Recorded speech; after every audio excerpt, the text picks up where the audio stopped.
पश्चिम बंगाल में इस बार का चुनाव कई मायनों में अलग नजर आ रहा है। आज 23 अप्रैल 2026 को विधानसभा चुनाव के पहले चरण का मतदान संपन्न हुआ। इलेक्शन कमीशन ऑफ इंडिया द्वारा शाम 5 बजे तक जारी आंकड़ों के अनुसार राज्य में कुल मिलाकर लगभग 89.93% मतदान दर्ज किया गया, जो अपने आप में एक बड़ा संकेत है। नमस्कार, मैं हूं सरस दरबारी और आप देख रहे हैं सच की परतें।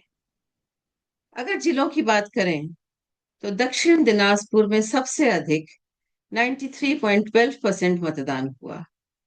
कूच बिहार में 92.07%, बीरभूमि में 91.55%, मुर्शिदाबाद में 91.36%, जलपाईगुड़ी में 91.20%, झारग्राम में 90.53%, पश्चिम मेदिनीपुर में 90.70%, मालदा में 89.56% और दार्जिलिंग में 86.49% मतदान दर्ज किया गया। एक तरफ रिकॉर्ड वोटिंग हुई है और दूसरी तरफ एक दो जगह हिंसा की खबरें भी सामने आई। इन दोनों के बीच जो सबसे अहम सवाल उभरता है वो ये कि क्या ये चुनाव सिर्फ एक राजनीतिक मुकाबला है या फिर ये बदलते हुए जनमत का संकेत भी दे रहा है। आज हम इसी पूरे परिदृश्य को समझने की कोशिश करेंगे, तथ्यों, घटनाओं और उनके असर के साथ। आज पश्चिम बंगाल के मतदान के पहले चरण के दौरान एक महत्वपूर्ण घटना सामने आई, जहां रिकॉर्ड वोटिंग के बीच एक बीजेपी उम्मीदवार शुभेंदु सरकार पर हमला होने की खबर मिली। ऐसी घटनाएं सामान्य नहीं मानी जाती, मगर पश्चिम बंगाल के इतिहास को देखें तो यह अपेक्षित था। चूंकि चुनाव के दिन सुरक्षा और निष्पक्षता सबसे महत्वपूर्ण होती है और ऐसी घटनाएं जब मतदान के दौरान होती हैं तो ये संकेत मिलता है कि चुनावी मुकाबला काफी तीव्र हो चुका है। इसी के साथ एक और तथ्य भी ध्यान देने योग्य है कि इन घटनाओं के बावजूद मतदान की गति धीमी नहीं हुई। लोग लगातार मतदान केंद्रों तक पहुंचे और अपने मताधिकार का प्रयोग करते रहे। ये बात इस ओर इशारा करती है कि मतदाता अब परिस्थितियों से प्रभावित होकर पीछे हटने के बजाय अपने निर्णय को व्यक्त करने के लिए आगे आ रहे हैं। अब बात करते हैं मुर्शिदाबाद की, जहां से चुनाव के दौरान तनावपूर्ण खबरें सामने आई। यहाँ बमबाजी और झड़पों की घटनाओं का जिक्र हुआ, जिससे माहौल कुछ समय के लिए अस्थिर हो गया। सामान्य तौर पर जब ऐसी घटनाएं होती हैं तो इसका सीधा असर मतदान पर पड़ता है। मतदान सुरक्षा को लेकर चिंतित हो जाते हैं और कई बार मतदाता केंद्रों तक नहीं पहुंच पाते। लेकिन इस बार जो स्थिति देखने को मिली वो इस सामान्य धारणा से अलग रही। तनाव के बावजूद मतदान में अच्छी भागीदारी दर्ज की गई।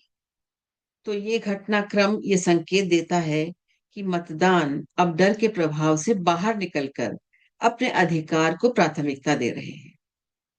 इससे यह भी संकेत मिलता है कि मतदाता सिर्फ परिस्थितियों को देख नहीं रहे, बल्कि सक्रिय रूप से चुनाव प्रक्रिया में भाग ले रहे हैं।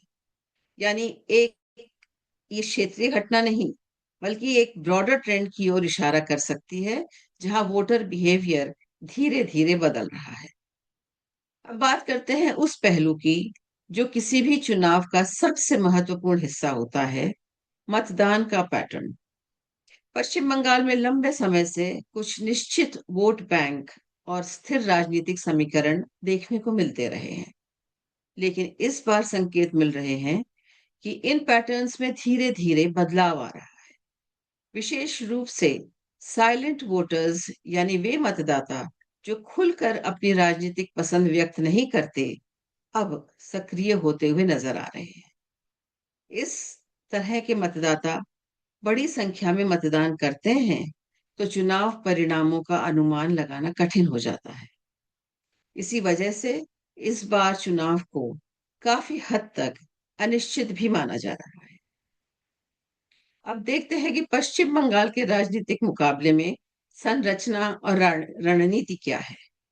इस चुनाव में मुख्य मुकाबला दो प्रमुख राजनीतिक धाराओं के बीच देखा जा रहा है। भारतीय जनता पार्टी और ऑल इंडिया तृणमूल कांग्रेस। जहां एक ओर विस्तार की रणनीति अपनाई जा रही है, वहीं दूसरी ओर मौजूदा स्थिति को बनाए रखने का प्रयास किया जा रहा है। इस तरह के चुनावों में सिर्फ प्रचार ही नहीं, बल्कि जमीनी संगठन, स्थानीय समीकरण और मतदाताओं की प्राथमिकताएं भी महत्वपूर्ण भूमिका निभाती हैं। अब देखते हैं कि क्षेत्रीय प्रभाव और राजनीतिक दावे क्या हैं। कुछ क्षेत्रों से यह दावा भी सामने आ रहा है कि पारंपरिक राजनीतिक पकड़ में बदलाव आ रहा है। हालांकि इस तरह के दावों का आकलन पूरे राज्य के संदर्भ में करना आवश्यक होता है, क्योंकि पश्चिम बंगाल जैसे बड़े और विविध राज्य में हर क्षेत्र का राजनीतिक व्यवहार अलग हो सकता है। इसलिए किसी एक क्षेत्र के आधार पर पूरे राज्य की दिशा तय करना सही निष्कर्ष नहीं होगा। फिर भी इन संकेतों को नजरअंदाज भी नहीं किया जा सकता। अब अंतिम समीकरण की बात करते हैं। वर्तमान स्थिति को देखते हुए ये स्पष्ट है कि चुनावी मुकाबला काफी करीबी का हो सकता है। मतदान प्रतिशत, स्थानीय स्तर पर संगठन की सक्रियता और अंतिम समय का मतदान रुझान, ये सभी कारक परिणाम को प्रभावित करेंगे। इस समय किसी एक पक्ष को निर्णायक बढ़त में बताना जल्दबाजी हो सकती है, लेकिन इतना जरूर कहा जा सकता है कि इस बार का चुनाव परंपरागत पैटर्न से अलग दिशा में बढ़ता हुआ दिखाई दे रहा है। इन सभी बातों का निष्कर्ष ये निकलता है कि पश्चिम बंगाल में चल रहा ये चुनाव सिर्फ एक राजनीतिक प्रक्रिया नहीं, बल्कि एक ऐसा चरण है जहां मतदाता की भूमिका और अधिक स्पष्ट होकर सामने आ रही है। एक और चुनौतियां हैं, दूसरी ओर भागीदारी भी है, और यही दोनों मिलकर तय करेंगे कि अंतिम परिणाम क्या हो। आपकी क्या राय है? क्या इस बार का मतदान का ये रुझान परिणामों में भी बदलाव लाएगा? अपनी राय हमें कमेंट में जरूर भेजिएगा। इसी के साथ हम आपसे विदा लेते हैं। देखते रहिए सच की परतें, जहां हम दिखाते हैं खबरों के पीछे का असली सच। अगर आपको हमारा विश्लेषण पसंद आया हो, तो चैनल को लाइक, शेयर और सब्सक्राइब जरूर करें। धन्यवाद।